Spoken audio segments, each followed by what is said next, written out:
caci, iso haha hihi, oleh inspirasi utang dipikir keri. Jangan konco-konco bareng-bareng rumono, timbang kowa-kowa, ayo jagongan bareng, jagongan Surabaya. Kalau misalkan sisa kain ini masih bisa melingkar dan bisa diikat, lebih baik diikat. Tapi kalau misalkan enggak, bisa digulung. Kalau harapan saya yang pasti berkain ini bisa menjadi sebuah lifestyle gitu. Lifestyle. Kalau yang namanya gaya hidup, apalagi anak-anak zaman sekarang pasti nggak mau ketinggalan. Jadi semoga berkain ini bisa menjadi lifestyle dan anak-anak semua itu bisa terinspirasi. Mencari referensi di Instagram kita juga bisa. Kalau berkain itu keren. Loh hei, anak caci. Get no wis.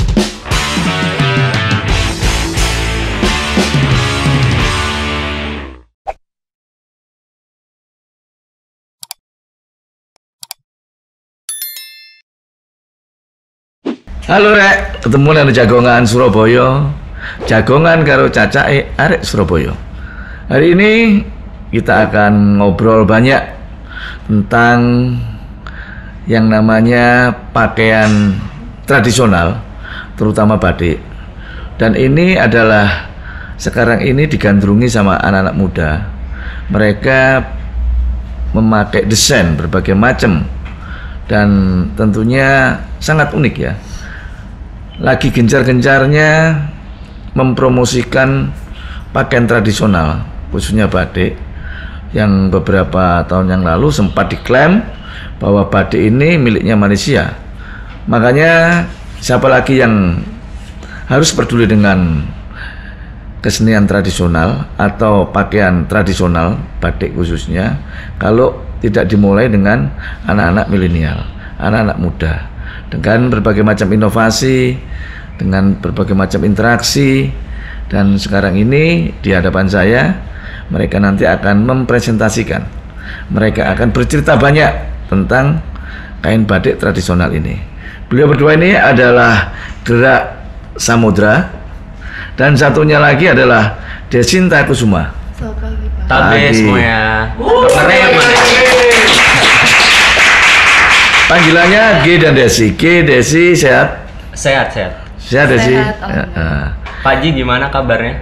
Alhamdulillah sehat. Sehat ya. Puasa? Kebetulan saya non muslim. Oh, non muslim. Kalau Desi? Puasa kebetulan. Puasa ya kebetulan ya. Kalau puasa nggak kebetulan, memang wajib. Ya wajib gitu.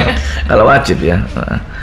Kalau G ini asli mana ya? G. Saya asli Surabaya. Surabaya asli? Iya Pak Ji. Oh, mulai kecil lahir di Surabaya memang? Mulai kecil lahir di Surabaya, khususnya di Wiguna. Oh, di Wiguna. Sampai sekarang. Sampai sekarang. Kalau Desi asli? Sama Pak, saya juga Surabaya dari kecil di Juingan sini. Oh, di Juingan. Ya, di Juingan. Iya. Asli arek Surabaya. Asli arek Surabaya ya. Dia dulu sekolahnya juga di Surabaya. Surabaya SMA-nya? semua. SMA-nya di mana? Dari TK sampai kuliah. SMA-nya di SMA Sinlui 2. Oh, Sinlui 2 di Darmo ya. Di Dr. Kustomo. Yang ini Sinlui 2 itu yang di Tidar. Jalan Tidar. Oh, Tidar. SMK termasuk itu ya? Itu ada SMA, ada SMK. Oh, ada SMA. Jadi lengkap. Kuliahnya di mana? Kuliahnya di UPN. Di UPN. Kalau Desi kuliah di mana? Sama Pak, kebetulan kita satu kelas. Oh, kebetulan satu kelas ya? Satu kelas. Satu jurusan. Satu jurusan. Satu jurusan. Cuma kenalnya udah dari SMP dulu. Iya, Oh iya. dari SMP. Jurusan apa di UPN? Manajemen. Manajemen ya? Oh, klub ya. Jadi sekarang manajemen ini daripada anak-anak muda yang bergerak di komunitas. Pemuda Berkain Surabaya. Kenapa kok dinamakan Pemuda Komunitas Berkain Surabaya? Jadi mungkin kenapa namanya Pemuda Berkain Surabaya? Sepertinya kayak saya harus bercerita secara singkat dulu. Betul. Kayak awal mulanya gitu ya Cak Ji. Jadi awal mula terbentuknya Pemuda Berkain Surabaya, pada saat itu basically saya itu sendiri sudah suka sama hal-hal yang berbau etnik dari SD, dari kecil gitu.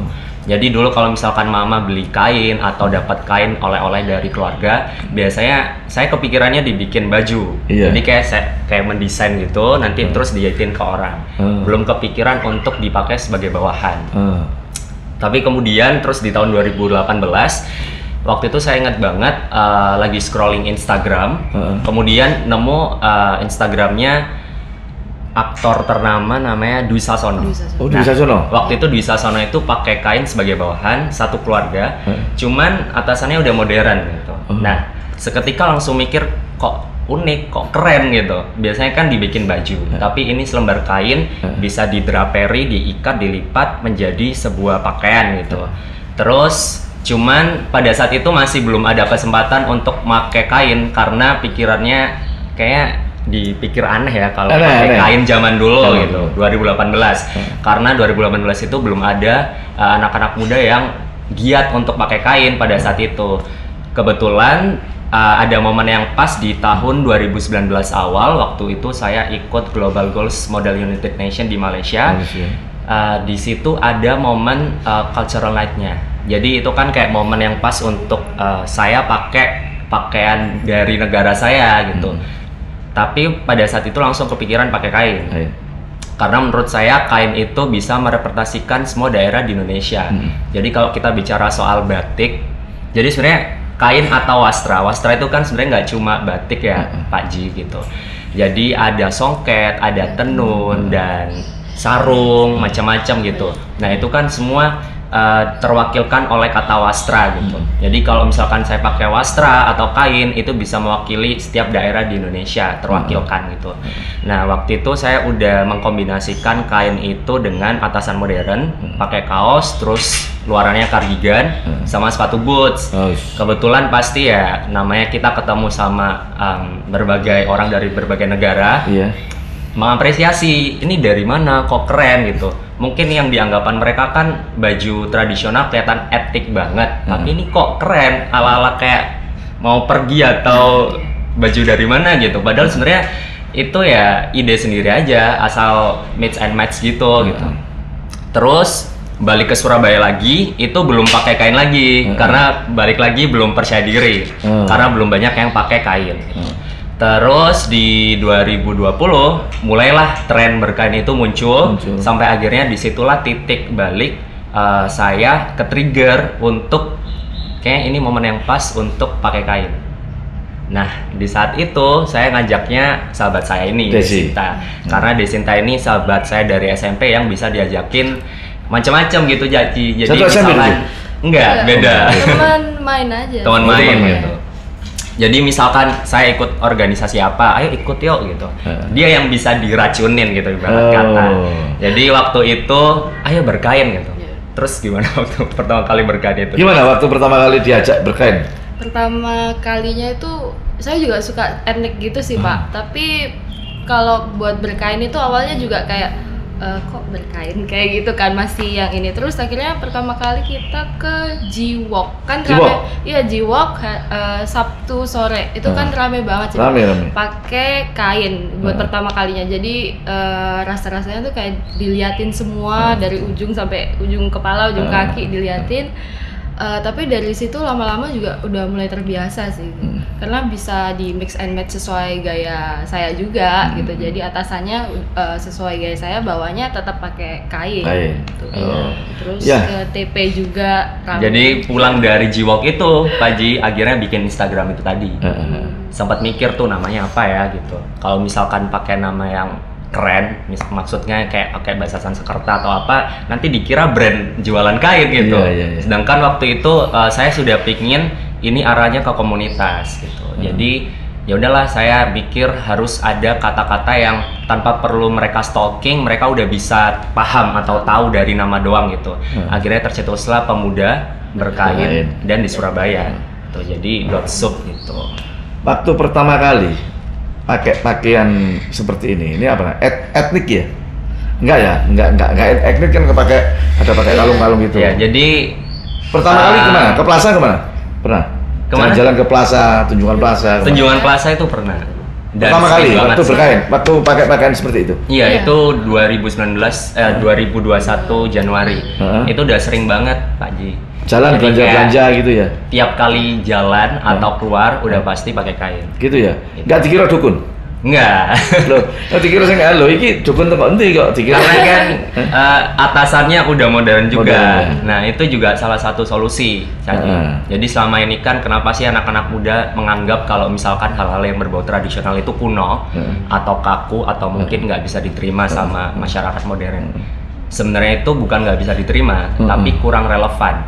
That's why akhirnya kita mencari kerelevanan dari tradisional itu bisa direlevanin sama masyarakat modern. Caranya dengan apa? Dengan mix and match sama atasan yang modern. Terus sepatunya juga yang modern. Either itu sneakers atau boots atau apapun bisa gitu. Jadi akhirnya whole look-nya itu kelihatan kekinian.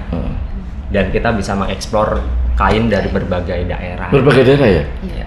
Yang paling unik, yang paling disukai, kain dari mana? Kain batik ini maksudnya ya? Bukan harus kain batik. Kebetulan karena yang saya itu asli Jogja. Jadi punyanya itu kain batik gitu. Tapi sebenarnya sekarang lagi kepingin banget koleksi songket. Karena ternyata songket itu kelihatan indah banget dan kelihatan mewah gitu ya. Songket itu bukan dari sana, mana itu? NTB? Banyak. Itu tenun. Tenun itu ya? Iya. Kalau songket dari mana songket? Songket biasanya daerah Sumatera. Oh, Sumatera. Sumatera ya, Padang gitu ya, songket. Oh, yang ada emas-emasnya itu ya? Iya, benar. Benang emasnya. Kalau Desta suka kain dari mana? Kalau saya sih sukanya sempat beberapa tinggal di Banjarmasin. Terus jadi saya tuh sukanya sasirangan Banjarmasin. Oh, sasirangan.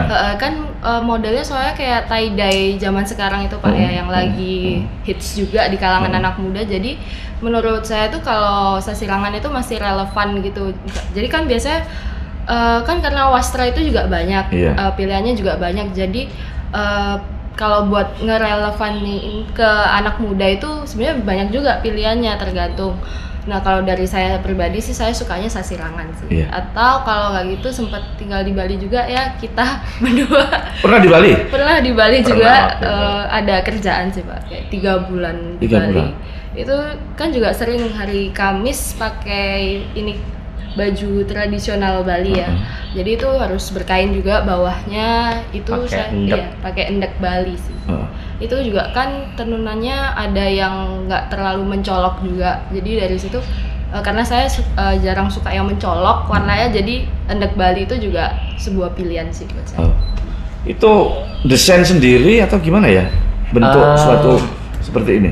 Kalau kita nggak mendesain, karena sebenarnya kan kita memakai, kemudian mengkampanyekan ke masyarakat kalau hey berkain itu keren gitu. Jadi bukan artinya kita itu membuat produk atau membuat, cuman karena pada akhirnya komunitas pemuda berkain ini sudah dikenal beberapa banyak anak-anak muda di Surabaya, akhirnya terbentuk grup WhatsApp. Di situ kurang lebih ada 100 member lebih. Terus menjadi platform akhirnya Pak, platform untuk anak-anak muda bisa mengaktualisasikan diri mereka. Jadi kita itu santai banget kalau misalkan si Desta misalkan ada ide, ayo kita datang ke pengrajin. Ya udah kita bikin aja program mungkin kunjungan ke pengrajin. Terus mungkin ada yang bisa desain. Ya udah yuk bikin baju, ntar kita pagelaran busana, fashion show. Itu juga pernah kita lakukan.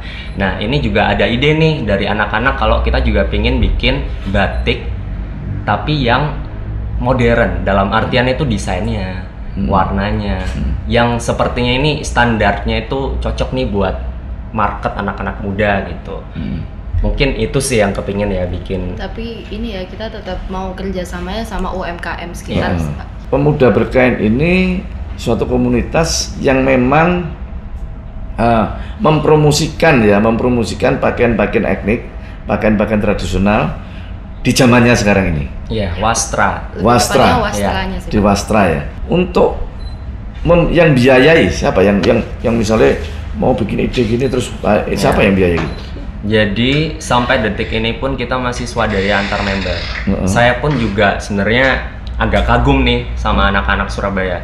Dari yang awalnya cuma sama Desta sampai sekarang ada 100 orang. Ternyata mereka antusias. Bahkan mereka meluangkan materinya, tenaganya untuk kita bisa bersama-sama berkampanye. Misalkan bikin program acara atau event yang besar, itu kan sebenarnya juga butuh dana. Nah, so far itu kita dari teman-teman semua. Soalnya karena kita juga komunitas non-profit, kita masih baru, ibarat kata kita juga masih perlu mencari portofolio yang banyak sehingga kita bisa nantinya mungkin mengajukan sponsorship atau dana ke perusahaan gitu atau ya mungkin Cajie baru. Wah, berarti nanti kalau mungkin setelah Lebaran itu bikin fashion misalnya Ya. di trotoar Tunjungan, bagus itu ya. Waktu itu kita pernah. Pernah ya? Sudah, Pernah ditunjukkan. Oh, iya? Tapi lebih ke kampanye buat Bikin Sumpah video. Pemuda ya. Oh, Buat gitu? bikin Iya, video kebetulan waktu itu kampanye. kita lagi collab sama komunitas berkain remaja Nusantara di Jakarta. Oh, di Jakarta. Berapa orang dulu yang dikerahkan di Tunjung? Tunjungan itu ada 25 orang. Oh. Lumayan. Nah, itu pun juga Di- sama tuh. Volunteeran juga. Volunteer juga. Jadi awalnya kayak diajak collab, ayo bikin video, terus saya langsung agak gelagapan cari, aduh ini siapa videografernya, terus fotografernya siapa, yang mau nggak dibayar gitu. Untungnya ada aja gitu, dan ternyata juga banyak yang mau ikutan berkampanye gitu. Nah, nanti kalau kita bikin di sana rame, ada musiknya, kan lebih iya. menyemarakkan ya, Teh. Karena sekarang Tunjungan juga menjadi suatu destinasi ya. Banyak anak-anak muda yang nanti Wiki ono pakaian sing aneh-aneh gini lah. Orang loh mesti tanya, itu jahitkan di mana, desainkannya di mana. Nah, karena akan timbul satu pertanyaan seperti itu loh. Ternyata kan juga bagus. Ternyata ya cocok juga anak-anak muda pakai seperti ini. Kan harus seperti itu, sering di ya istilahnya kampanye dengan outdoor ruang terbuka. Jangan cuma yang di indoor saja. Benar. Kalau di outdoor itu kan lebih banyak orang yang tanpa sungkan-sungkan mereka dikejutkan dengan ono apa sih? Nah, kan gitu. Ono apa sih kok digelumbul lah? Pasti kan ada suatu angan-angan ke sana. Nanti boleh kita Boleh. dengan kita ya anak-anak. Ditunggu. Aja 25 orang sing akeh lho enak. Oh banyak. Nanti yang Panjang, kemarin ya. kita di bulan Januari itu kan sebenarnya memperingati anniversary kita yang pertama. Oh, Jadi, iya. Itu kita Januari ya? bikin ya Januari kemarin. Itu bikin di coffee shop namanya Coffee Alekta. Itu yang datang kurang lebih kayak 200 orang lebih. 250. Dan ternyata seru banget. Seru gitu. ya? Di Itu luar kebetulan ekspektasi, rame juga member kita kan ada yang bisa desain baju. Jadi akhirnya anak-anak juga sendiri yang desain, terus yang styling saya dibantu sama teman-teman gitu, styling kainnya. Talinya itu ya. Iya. Dan itu biasanya juga kalau lagi event gitu Pak Ji, biasanya sering kan saya juga ngobrol mingle sama tamu-tamu yang lain yang datang. Itu ternyata juga banyak juga di luar Surabaya, ternyata kayak Malang, Ikut juga? Iya, Malang, Sidoarjo, Gresik. Kadang saya tanya, "Oh, dari mana nih, Kak?" gitu kan. "Oh, saya dari Malang." "Oh, kok jauh?" "Iya, cuma buat acara ini aja, saya nanti malam pulang." Oh, gitu. Lihat aja cuma. Iya, cuma Belum lihat. ada soalnya di sana Belum ada ya? yang menggerakkan atau mengumpulkan anak-anak Anak-anak. itu gitu. Komunitas seperti ini ya. Iya. Kalau di Jakarta, Bandung, Jogja ada. Jakarta udah ada. Sudah ada Jakarta. Ya, kita pun udah connect juga sama mereka gitu. Ini Oh, pun Jakarta. nanti dari sini kita mau ke Malang karena banyak request yang di Malang, akhirnya kita juga mau bikin acara lah di Malang. Di Malang. Kapan rencana? Rencananya setelah puasa bulan Oh, Mei. setelah puasa bulan Mei. Jadi bisa menggait anak-anak muda di Anak luar muda ya. Surabaya juga. Jadi lebih kecintaan terhadap pakaian tradisional, Iya. mencintai kain batik, sampai nanti diklaim lagi sama orang luar negeri. Kita yang punya, nenek moyang kita yang memproduksi, yang menciptakan.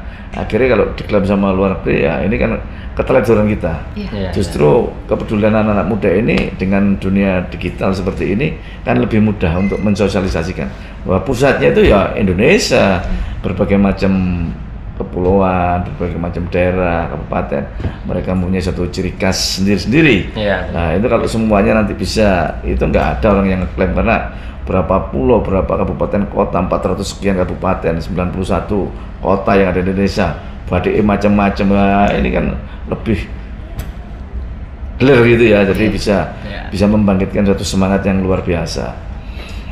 Awal kali pada saat pakaian seperti ini, itu nggak ada yang negur, kok aneh sih pakaian ini enggak? Ada. Ada. Gimana Banyak. ceritanya? Jadi kalau saya tuh selalu bilang ke teman-teman, Kalau berkain itu pasti diliatin. Iya, nah, pasti. itu kita Menjadi nggak perhatian boleh, itu. Kita nggak boleh denial. Dalam artian kita nggak boleh kayak enggak lah nggak bakal diliatin. Itu pasti. Justru di situ momen untuk teman-teman itu bisa melatih confident atau percaya diri.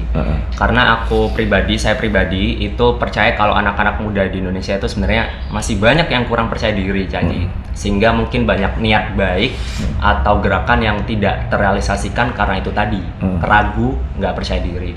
Jadi di sini pun kita juga mengencourage teman-teman bisa lebih percaya diri, nggak cuma dalam berbusana tapi dalam berekspresi, kemudian mungkin melakukan pergerakan atau hal-hal yang positif kita dukung, kita empower each other gitu. Waktu kuliah itu sudah apa itu pakai pakaian seperti ini nggak? Waktu kuliah belum. Oh loh.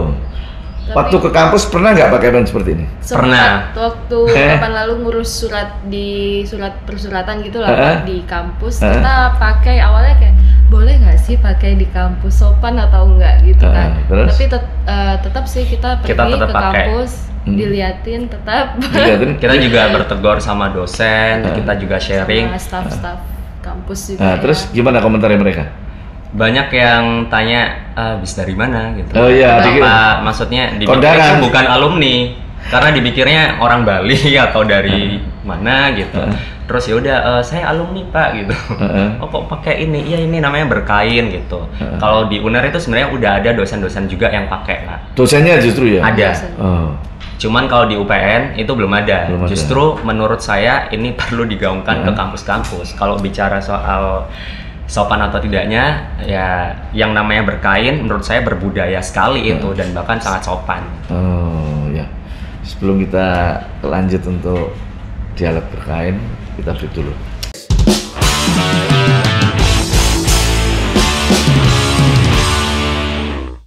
Jadi teman-teman banyak yang bilang katanya berkain ribet atau berkain itu kayaknya nggak aman gitu, nggak bakal secure, jatuh bakal- atau kayak nggak banget gitu. Nah sebenarnya berkain itu nggak ribet karena banyak orang yang belum tahu cara pakainya, gimana cara pakai yang secure dan Yang juga aman. tetap bisa beraktivitas dengan lega gitu. Nah ini kita mau beri tutorial cara pakai kain yang paling gampang dan juga paling efektif sehingga kalian juga tetap bisa beraktivitas. Mungkin kita bisa bareng-bareng nih ngasih Oke, tutorialnya. Iya. Caji mungkin Ayo. juga bisa saya pinjamin kain nanti Aku ngikuti ya. bareng-bareng langsung Oke, gitu. Kita ngikuti ya. Iya. Oke. Oke teman-teman, jadi yang pertama adalah kita harus membentangkan dulu kainnya. Kita cek apakah ini terbalik atau tidak gitu. Sebenarnya itu preference masing-masing juga. Kalau teman-teman mau terbalik, silakan karena sebenarnya nggak ada aturan. Kalian bebas berekspresi.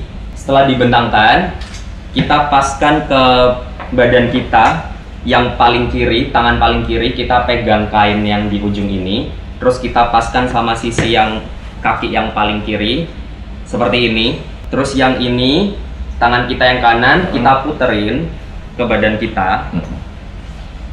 Kita putar sambil yang ini tadi tetap ditahan kayak gini. Setelah itu tangan kanan kita menyerut sisa kain yang masih ada. Jadi sisa kainnya ini diserut seperti ini. Jadi ini salah satu teknik yang paling gampang ya Desta. Iya. Dan paling bisa beraktivitas. Setelah ini diserut, terus kita balik lagi, Cak Ji. Apa ini? Ini dipegang seperti ini. Yang tadi di dalam kita pindahkan keluar kayak gini. Nah, Oh, gini. jadi akhirnya yang di depan ini yang kelihatan rapi, yang lurus. Tapi kalau misalkan teman-teman juga mau yang tadi di depan yang ada di belakang itu boleh juga. Setelah itu sisa kain yang masih ada, ujungnya ini digulung. Kalau misalkan sisa kain ini masih bisa melingkar dan bisa diikat, lebih baik diikat. Tapi kalau misalkan enggak, bisa digulung. Digulung dimasukin. Digulung dimasukin gini. Kalau digulung itu disatuin sama ini. Ini digulung. Oh, gini. Iya. Oh. Fungsi ya, Ci. Oh, sebelum sarung. Iya. Gini. Tapi karena saya kurus, jadi biasanya bisa diikat 2 kali gitu. Ilmu maksudnya. Oh, gini. Nah, ini udah deh. Oh, udah ya. Gini. Bisa dipindahin bajunya keluar. terus bisa dikasih variasi pakai senteng atau selendang. Nah ini udah bisa bergerak. Mungkin bisa coba. Bisa ya. Nggak kaku ya. Iya, jadi di luarnya tuh kelihatan rapi, kayak yang dilihatin gitu, kayak nggak bisa jalan ya lihatnya. Tapi sebenarnya ini sangat fleksibel sih, Pak. Bahkan naik motor pun bisa ya. pakai teknik yang kayak gini. Nanti kalau misalkan teman-teman belum jelas, bisa langsung cek tutorialnya di Pemuda Berkain Surabaya. Ya.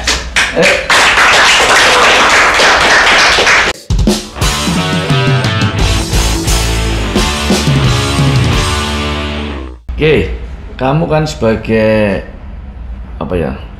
pendiri daripada Pemuda Berkain. Apa sih yang menjadi kesulitan dan tantangan untuk anak-anak muda Kota Surabaya ini? Yang pertama kesulitannya itu seperti yang tadi saya bilang, itu percaya dirinya kurang banget, Pak Ci. Percaya diri yang make. Jadi sebenarnya banyak yang tertarik. Kayak teman-teman banyak yang komentar, pengen ikutan gitu, terus ya udah ayo gitu, yuk nongkrong pakai kain bareng-bareng, nggak usah bawa kain deh, ntar aku bawain.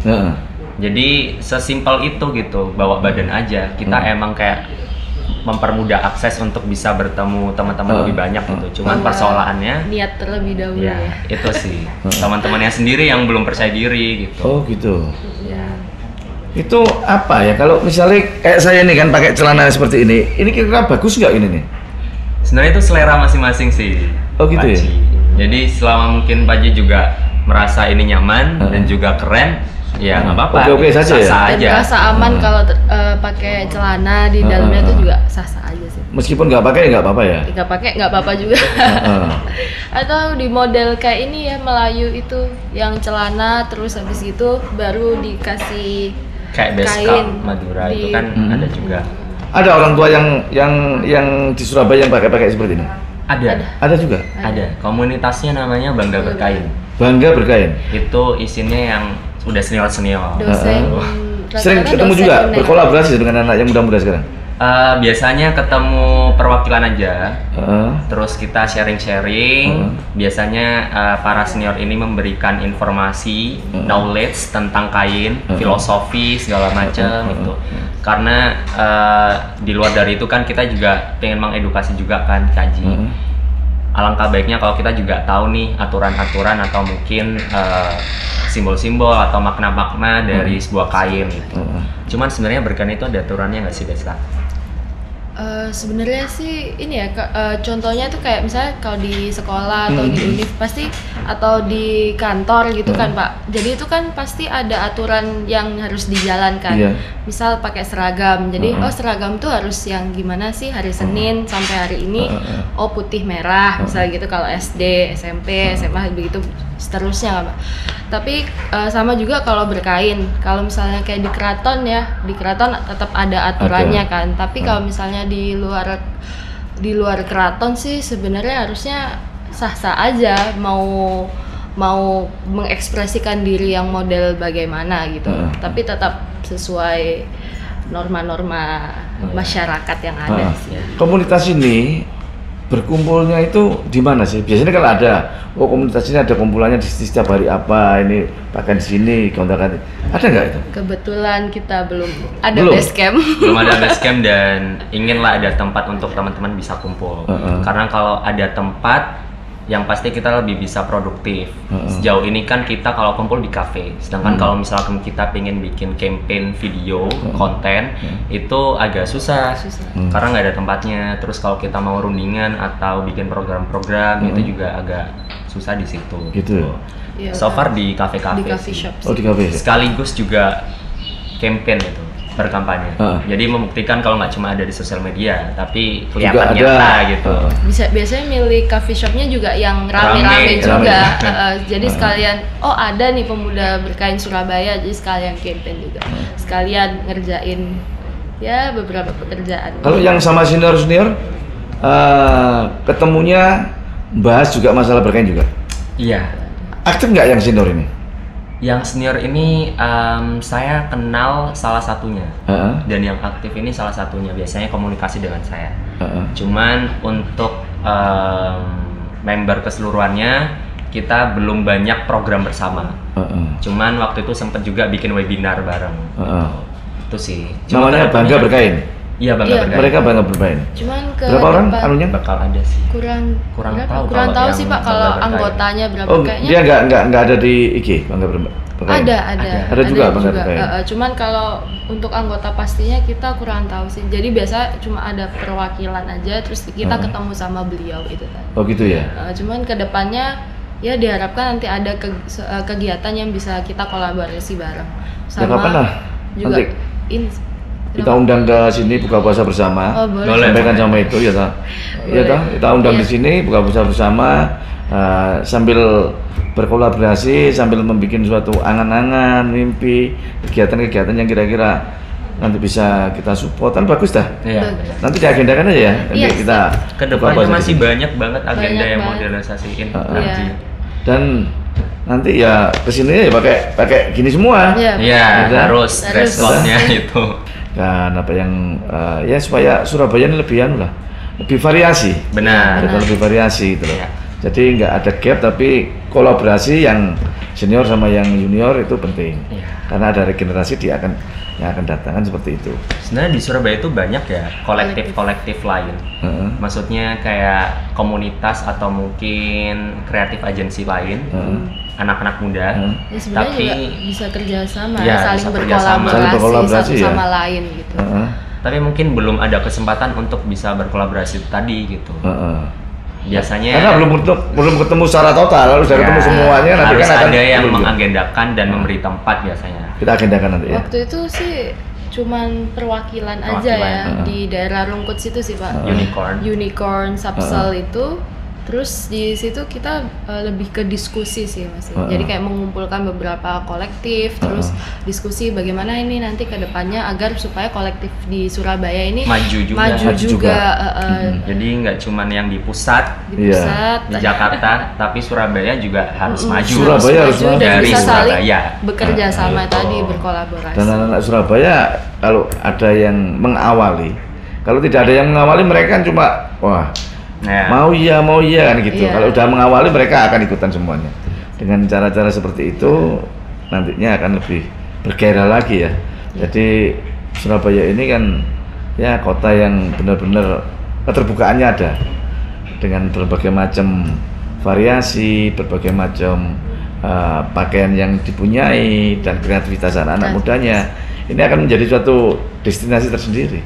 Jadikan suatu kota yang oh ternyata anak-anak Surabaya juga ada kok yang komunitasnya seperti Guyup ini, dan berkolaborasi. berkolaborasi. Sebenarnya medianya itu banyak Kak Ji untuk Uh-uh. bisa mengkampanyekan kain. Heeh. Nggak cuma fashion show, Uh-uh. bisa mungkin Art acara exhibition. disco, art exhibition. Ini kita kedepannya sama Unicorn itu pingin bikin art exhibition, pameran seni. Pameran Masih, seni. iya masih kita agendakan dan diskusikan lagi. Rencananya di mana? Di Unicorn Sapsel Rencana awalnya masih Iya. di situ. Di situ.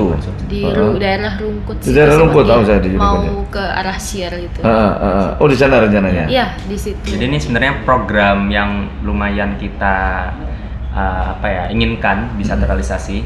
Namanya itu program 1000 batik 1000 asa. Wastra 1000 Asa.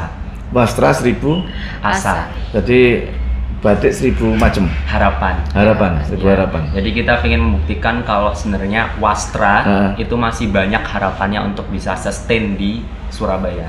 Pernah ada nggak kendala pada saat mau mengadakan kegiatan? Mungkin terus dilarang atau apa? Pernah ada nggak seperti itu? Kalau larangan itu nggak pernah ada Nggak sih. pernah ada ya. Cuman kita kendalanya di situ tadi masalah pendanaan. Karena kita juga punya mimpi yang besar. Agenda kita juga pinginnya bisa merangkul banyak orang lagi, sehingga itu kan harus kayak kapasitasnya juga harus besar gitu. So far karena kita masih swadaya, jadi yang kita bisa lakukan ya secukupnya aja gitu. Itu alun-alun Surabaya kan juga bisa nanti pakai. Waduh. Seru banget itu bisa. Ditunggu Pak. Iya, alun-alun Surabaya, ya kan? Iya. Itu yang bawa basementnya atau yang di atasnya Di biasanya? bawah bisa, di basement ada. Kalau di bawah di basement itu kan Pameran bisa kapasitasnya ya? kecil ya. Yang nonton juga kecil ya. Ada tribun stage-nya itu ada, tapi kecil. Bisa di situ juga bisa. Di outdoornya juga bisa. Kalau yang biasa buat pameran seni itu di mana biasanya? Di basement ya. Yang Basementnya. Di basementnya ada stage untuk musik ya, untuk peragaan-peragaan seperti itu. Tapi kapasitasnya nggak terlalu banyak orang. Kalau yang di outdoor ya terserah nanti apa. Nanti tinggal dikolaborasi dengan kita pakai main apa mesti orang mesti nonton lah. Orang Surabaya itu kan lah begitu ada hal yang baru kan mereka Ya benar. Suka. apalagi sekarang ini sosial media sudah luar biasa gampang, tinggal menginformasikan, mempromosikan melalui itu, mereka akan mesti datang dengan sendirinya. Mereka akan kepingin tahu apa sih ya, sekarang dibikin penasaran seperti apa yang kiranya nanti ya akan menjadi suatu daya tarik tersendiri. Angan saya nanti kalau sudah di Tunjungan itu Bisa diagendakan sih. agendakan dan Tunjungan itu apa ikut Tunjungan itu ya. Iya, bagus banget. Karena kita pun juga kayak kapan ya guys bikin di Tunjungan atau mungkin di mall di Surabaya gitu, fashion show yang besar, massal, mungkin nggak cuma fashion show, tapi kita mungkin Surabaya Parade itu sih Pak. bikin kayak tarian Iya, bersama, tarian bersama. nari-nari sama-sama gitu bareng-bareng. Apa namanya kalau itu? Flash mob bareng-bareng, tapi tarian tradisional. Cuman pakaiannya berkain modern. Iya, cuma kemarin kita juga sempat Bikin ada kelas tari. agenda kelas tari sih Pak. Di Tari mana? tradisional. Di mana itu? Kita sewa studio di Nirwana Eksekutif. Oh, Nirwana Eksekutif. Gitu. Oh, pakai video video untuk tampilan di Instagram. Iya. Iya, tapi Cuma buat dokumentasi aja. Dokumentasi. Karena masih baru sekali ngadain kelas tari itu tadi. tapi lebih tepatnya buat mengisi komunitas itu tadi sih Pak. Jadi biar ada Kegiatan. kegiatan selain Kegiatannya ya, kumpul. ya. Jadi nggak cuma kumpul-kumpul aja, tapi ada kegiatan lainnya yang bisa juga membawa budaya Indonesia itu tadi sih. Lokal karya, tari gitu. Tarinya dari tari Banyuwangi itu ya. Itu sih. Kiki udah punya berapa koleksi? Kalau dihitung sebenarnya saya nggak pernah hitung. Kurang lebih. Paling banyak itu warisan dari Eyang. Itu ada sekitar 10, tapi yang kemudian beli sendiri, terus oleh-oleh, itu total mungkin ada kayak 30-an gitu. 30-an wastra. Kalau dibanding dengan kita pakaian biasa kayak batik-batik yang saya pakai ini, itu jauh lebih mahal atau lebih murah? Kalau bicara mahal atau murah, sebenarnya wastra pun juga banyak pilihannya. Terus banyak juga yang tanya belinya di mana. Padahal sebenarnya tinggal pencet di aplikasi aja muncul. Di e-commerce kita bisa nemu. Terus kalau soal harga itu ada yang murah, ada yang mahal. Relatif ya. Jadi disesuaikan aja keinginan dan kemampuan. Misalkan saya pengen beli batik cap. Batik cap itu ada yang kayak di bawah 100.000 ada. Terus kalau saya mau beli yang mahal, waktu itu saya juga kenal ada anak ITS orang Pekalongan bikin batik Pekalongan itu harganya 25 juta 35 juta. Karena itu emang sedetail itu batik tulisnya dan ya layak untuk dihargai segitu. Jadi sebenarnya nggak ada alasan kalau misalkan oh batik itu mahal. No, ada yang murah kok batik. Tapi kalau kamu mau beli yang mahal ya silakan gitu. Dan seharusnya dengan berkampanye berkain ini outputnya nanti juga bisa membuat batik atau wastra lainnya itu lebih dihargain lagi. Seperti misalkan anak-anak muda menghargain brand-brand di luar sana, misalkan Louis Vuitton atau Dior, melihat brand itu seperti art, padahal sebenarnya wastra adalah seni. Jadi lebih bisa bangga dengan batik atau wastra Indonesia sih Pak gitu. Kenapa sih kok dinamakan wastra itu? Batik itu ya? Kalau batik itu kan yang disebut batik adalah prosesnya. Oh, batik itu prosesnya. Jadi kalau kita bicara batik itu sebenarnya asal mulanya cuma dari keraton doang. Iya. Keraton doang. Terus kemudian kalau di tiap daerah punya batiknya masing-masing, itu baru. Gitu. Nah, kalau wastra itu banyak, nggak cuma batik. Misalkan di NTT itu ada tenun. Itu kan bukan batik, Kak Ji. Jadi kita juga mengedukasi teman-teman nih, bukan semua wastra yang etnik atau apapun itu yang dari Indonesia itu semua batik, itu enggak. Jadi yang disebut batik itu adalah prosesnya. Prosesnya adalah kain polos yang kemudian digambar menggunakan canting dengan malam panas. Itu bisa pakai canting atau dicap, yang penting prosesnya masih pakai malam panas itu tadi. Jadi kalau kita bicara misalkan kain printing, motifnya kawung, berarti itu sebenarnya bukan Bukan batik. Bukan batik. Kain Karena printing kain. motif batik. Tapi sebenarnya juga nggak menjadi masalah sih. Karena dunia modern di sekarang ini kita pakai simple dan gampangnya, dicap aja lah, seret. Nah, produksinya juga lebih banyak.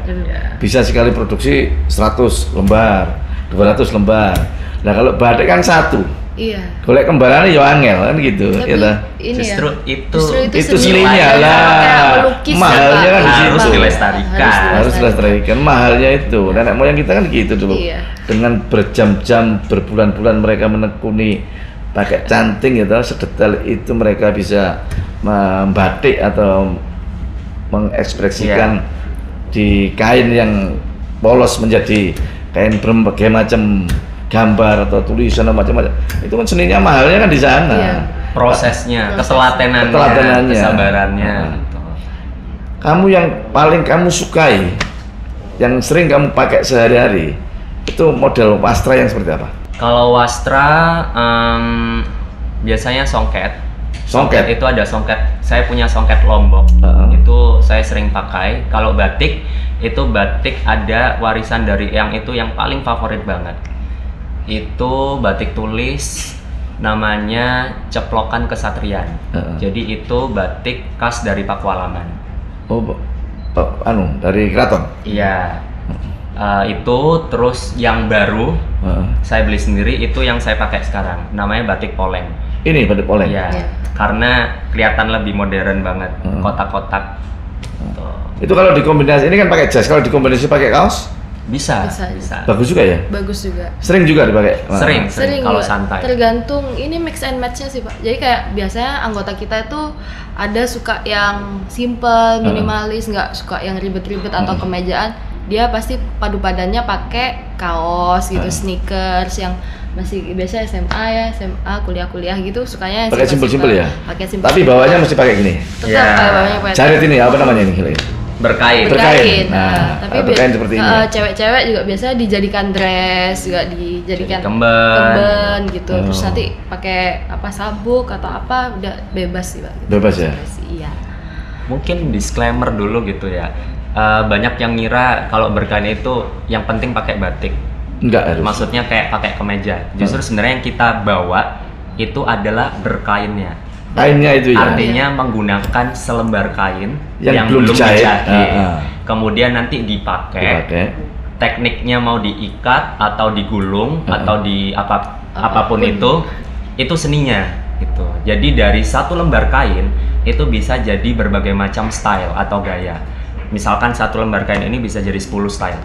Biasanya kalau Desta ini bisa jadi kemben, bisa jadi kemben ya? outer, bisa jadi bawahan gitu. Macam-macam tergantung Seninya kebutuhan. di situ. Iya, yang tergantung kita bawa. kebutuhan dan Tergantung kebutuhan. saya sukanya model yang gimana sih kayak gitu atau pengen lagi pakai baju yang model gimana kayak gitu.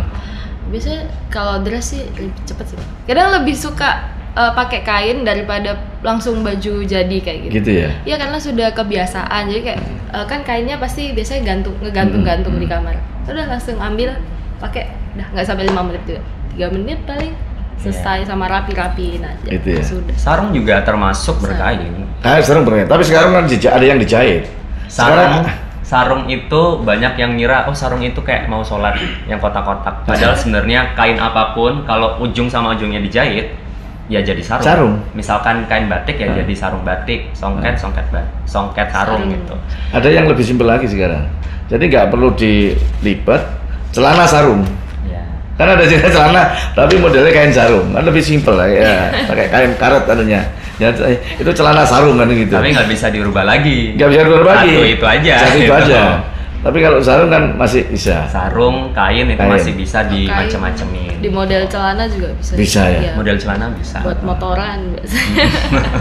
Pesan kamu untuk anak-anak muda, anak-anak milenial yang ada, khususnya yang ada di Surabaya, gitu. Khususnya mereka supaya bisa ada suatu ketertarikan dan ada suatu mengkampanyekan bareng bahwa yang namanya berkain, terutama kain-kain tradisional yang dipakai ini bisa menjadi suatu budaya, menjadi satu keseharian, bukan cuma budaya, menjadi suatu keseharian mereka dimanapun mereka tempatnya. Mereka tidak mempunyai satu